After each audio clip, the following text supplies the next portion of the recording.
Hi guys, nakikita nyo naman na pina-follow back ko sila. Kasi yan yung pinaka-important at wag nyo itong skip dahil mahalaga ito sa inyo. Lalong-lalo na sa mga bago pa lang dito sa ating TikTok. Sa TikTok guys, ganito dapat ang ginagawa ninyo.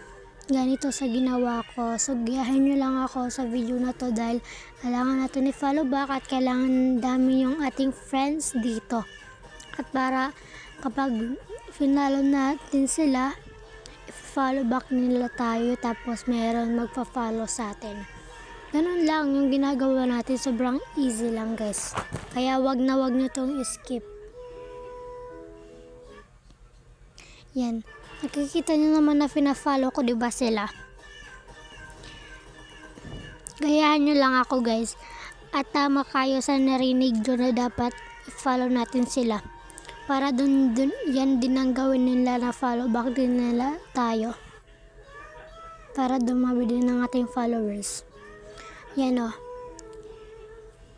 Finalo niya ako. Tingnan mo na lang yung ginawa ko dito. At in-screenshot ko na nga lang siya para marami din yung manood dito sa ating TikTok. At mahaba nga itong video na to guys. Sana mapanood nyo pa rin kahit mahaba.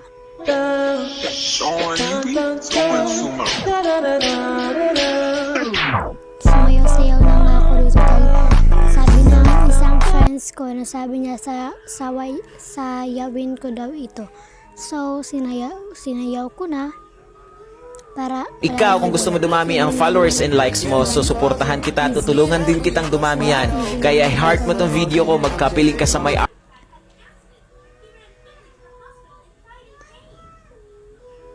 sana mapanood yun din nyo ito ma-skip dahil nung una hindi ako naniniwala sa mga ganyan.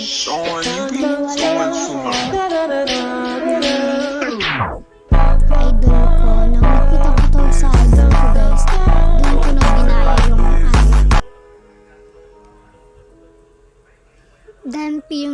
yung yung na reply ko sa kanya. Dapat naman nakipagsunduan siya. Sabi niya, sayawin mo na ito. So, sinayaw ko kanina. Ayan. Okay po. Ayan. Wag nyo itong skip dahil mas important sa inyo itong video na to guys.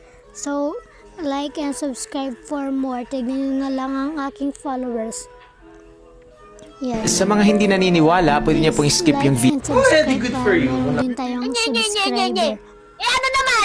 Zero subscribe pa lang tayo guys nung first ko na pag The coconut na